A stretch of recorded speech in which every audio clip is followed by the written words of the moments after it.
കരുവന്നൂർ സഹകരണ ബാങ്ക് തട്ടിപ്പ് കേസിൽ രാഷ്ട്രീയ നേതാക്കൾ അടക്കമുള്ളവർക്കെതിരെ അന്വേഷണം നടത്താൻ പോലീസിന് ഹൈക്കോടതിയുടെ നിർദ്ദേശം.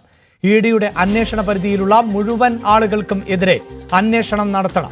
3 മാസത്തിനുള്ളിൽ റിപ്പോർട്ട് നൽകാനും നിർദ്ദേശമുണ്ട്. ആരെയും രക്ഷിക്കാൻ ശ്രമിക്കരുത് എന്നും പോലീസിനോട് ഹൈക്കോടതി വ്യക്തമാക്കി. കരുവന്നൂർ തട്ടിപ്പ് കേസിൽ CBI അന്വേഷണം ആവശ്യപ്പെട്ടുള്ള ഹർജിയിൽ ആണ് നടപടി. വിവരങ്ങളുമായി ഡാനി ഇപ്പോൾ ആണ് ചേരുന്നത്. ഡാനി, കഴിഞ്ഞ ദിവസം പോലീസിനെ അതിരൂക്ഷമായി ഹൈക്കോടതി വിമർശിച്ച പശ്ചാത്തലമുണ്ടാകുന്നു. ഇതെന്തൊരു അന്വേഷണം എന്ന് തന്നെ കോടതി ചോദിച്ച സാഹചര്യവുമുണ്ടായി. അതിന് ഇഡിയുടെ കയ്യിലാണ് രേഖകൾ എന്ന മുട്ടാപ്പോക്കായിരുന്നു പോലീസിന്റെ ഭാഗത്തു നിന്നുണ്ടായ മറുപടി. അതെല്ലാം കോടതി തള്ളുകയാണോ ചെയ്തത്? എന്താണ് വിവരങ്ങൾ? അഭിലാഷ്, കോടതി ഇതിൽ വളരെ സുപ്രധാനമായ കാര്യമാണ് പറഞ്ഞിരിക്കുന്നത്.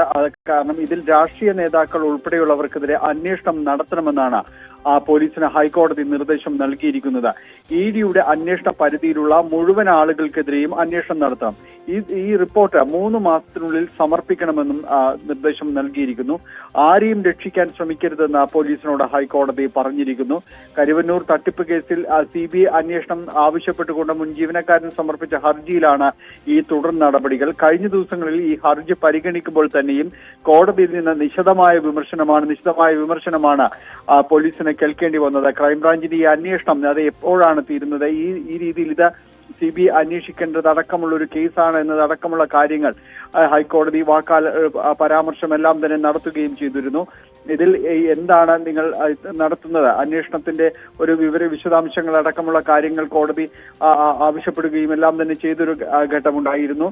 അതോടൊപ്പം തന്നെ ഹൈക്കോടതിയിൽ ഇതിൽ ബോധിപ്പിച്ചത് പ്രധാനപ്പെട്ട ഒരു കാര്യമെന്ന് പറയുന്നത് ഇതിൽ മുഴുവൻ രേഖകളും നൽകിയിട്ടില്ല എന്നതടക്കമുള്ള കാര്യങ്ങൾ പറയുകയുണ്ടായി. പല രേഖകളും തന്നെയും ഇഡിയുടെ പക്കലാണെന്നും മുഴുവനായ രേഖകൾ കിട്ടാത്തത് കൊണ്ടാണ് ഈ അന്വേഷണം നീണ്ടുപോകുന്നത് എന്നതടക്കമുള്ള കാര്യങ്ങൾ സൂചിപ്പിക്കുകയും ചെയ്തിരുന്നു. അതുകൊണ്ടാണ് ഈ രീതിയിൽ അന്വേഷണം പോകുന്നത്. ഇങ്ങനെ പോയാൽ കേസ് CBIക്ക് കൈമാറേണ്ടി വരുമല്ലോ എന്ന് കോടതി പറയുകയും ചെയ്തു. 4 വർഷമായിട്ടും ഇതിൽ കുറ്റപത്രം സമർപ്പിക്കാത്തത് എന്തുകൊണ്ടാണ് എന്നതടക്കമുള്ള കാര്യങ്ങൾ ചോദിച്ചിരുന്നു. ആളുകളെ കൊള്ളയടിച്ച സംഭവമല്ലേ എന്നൊരു പരാമർശവും കോടതി നടത്തുകയും ചെയ്തു.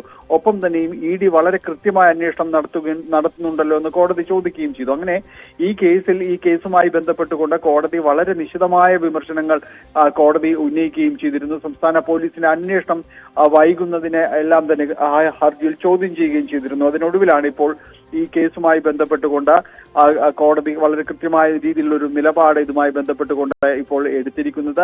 ഇതിൽ ആരെയും തന്നെ രക്ഷിക്കാൻ ശ്രമിക്കരുതെന്ന് പോലീസിനോട് കോടതി പറഞ്ഞിരിക്കുകയും ചെയ്യുന്നു. ഇഡിയുടെ അന്വേഷണ പരിധിയിലുള്ള മുഴുവൻ ആളുകൾക്കെതിരെയും അന്വേഷണം നടത്തേണ്ടതുണ്ടെന്നും 3 മാസത്തിനുള്ളിൽ തന്നെ റിപ്പോർട്ട് സമർപ്പിക്കുകയും വേണമെന്നാണ് ഹൈക്കോടതി ഇപ്പോൾ ആവശ്യപ്പെട്ടിരിക്കുന്നത്.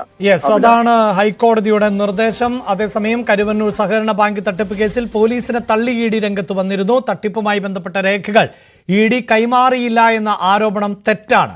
വിചാരണ കോടതി മുഖേന ക്രൈംബ്രാഞ്ചിന് മുഴുവൻ രേഖകളും കൈമാറിയിട്ടുണ്ട്. യഥാർത്ഥ രേഖകൾ ആണ് കൈമാറിയത്. ഇഡി രേഖകൾ നൽകാത്തതിനാൽ അന്വേഷണം ഇഴയുന്നു എന്ന് പോലീസ് ഇന്നലെ ഹൈക്കോടതിയിൽ നിലപാടെടുക്കുകയും ചെയ്തിരുന്നു. കൈമാറിയ രേഖകൾ തിരികെ ആവശ്യപ്പെട്ട് ഇഡി കോടതിയിൽ സമർപ്പിച്ച അപേക്ഷയുടെ പകർപ്പ് പുറത്തുവരികയും ചെയ്തിട്ടുണ്ട്. കരുവന്നൂർ സഹകരണ ബാങ്ക് തട്ടിപ്പിൽ PMLA പരിധിയിൽ വരാത്ത പ്രതികളുടെ പട്ടിക പോലീസിന് കൈമാറുമെന്ന് ഇഡി അറിയിക്കുകയും ചെയ്തു.